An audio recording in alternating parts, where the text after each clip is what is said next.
Ahmed Shehzad foolishly said on television that the other bowlers were injured. The fast bowlers, that is. Jerome Taylor and of course Fidel Edwards. They were injured, that's why they weren't here. What they are doing with world cricket. That's gotten through down towards fine leg. It will go for 4. First boundary in this Pakistan innings. Too much width this time. First one down the leg side and the second one wide above stump. Easy pickings. This is where the West Indies need another fiery paceman. Sammy is not very quick, has not been consistent with his line and direction. Might have been slightly different if it was Jerome Taylor bowling, but he's busy.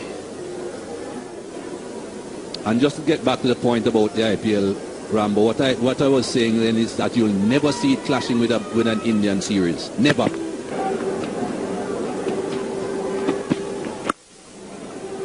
That's a good shot. Just a fraction short. The line, nothing wrong with the line, but just short enough for the batsman to go back and punch it through the offside.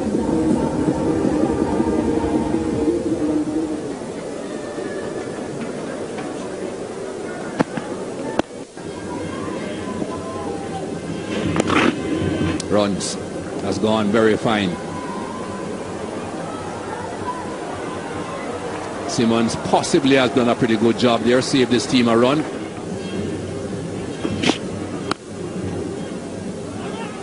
This could be dangerous. Oh, he missed. And Ball didn't get up to the stumps quickly enough.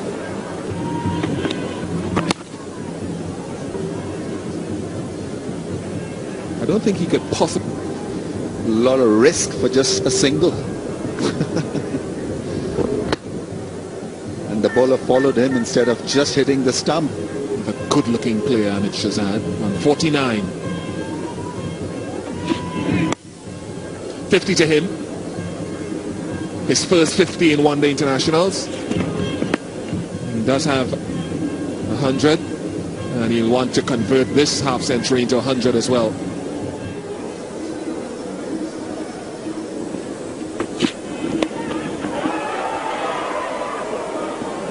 Scooped it away and goes over the ropes for the first 4 we've had since the 14th of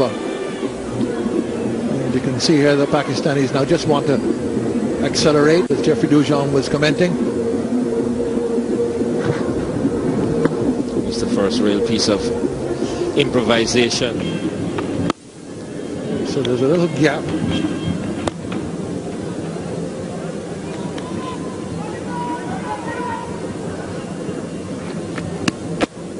Done 122 for 1.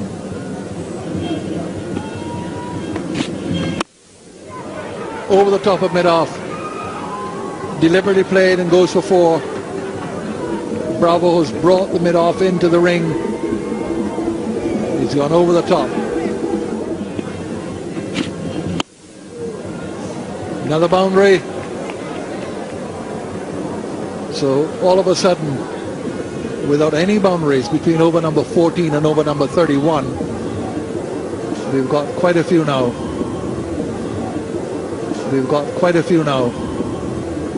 Shehzad moves on to 71.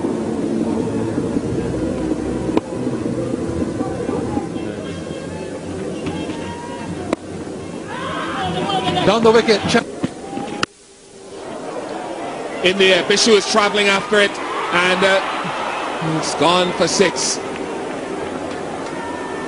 was a heart-stopping moment there for the batsman, and the crowd thought he might have gathered it for a minute. And he's a pretty good fielder, Devendra Bishu. Thought he had a chance, thought he got it, but it hit his hands. That's going to travel over the boundary. Not a good delivery. Well put away by Shehzad. It takes him to 94 within 6 runs of a second one-day international 100.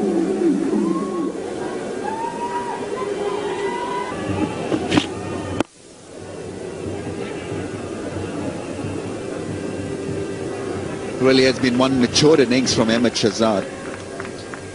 He was looking a little confused after, or just about as he was approaching his 50. There was a period of about half an hour which tested his temperament, and because you associate sobriety and calmness with Misbah-ul Haq. He's been out there tackling the issue rather nicely. There's flow in his batting, Misbah-ul Haq, and that has influenced Ahmed Shehzad to feel just one run away from his second one-day 100.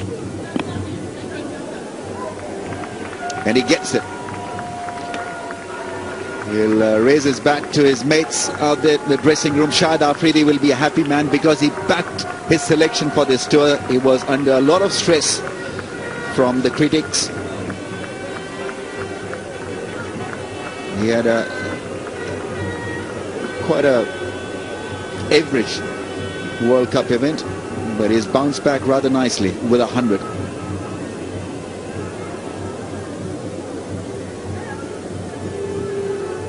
So just marking the event. Two. And gone. This is what West Indies needed. Just a little bit of lift in the form of a dismissal, and they've picked a settle Ahmed Shehzad. Missed the ball completely. The ball was looped up in the air and it spun. And so finally some success for West Indies. And that's one thing with him as well. And I think it once you see stumped against a leg spinner's name, you know that he's doing the business. He's doing what leg spinners are supposed to do. Beat batsmen in the air, beat them with a turn. Shehzad goes 102. Fourth wicket in the 2 matches for Bishu, plus the 4 he got in the T20. He needs some help though. 193 for 3.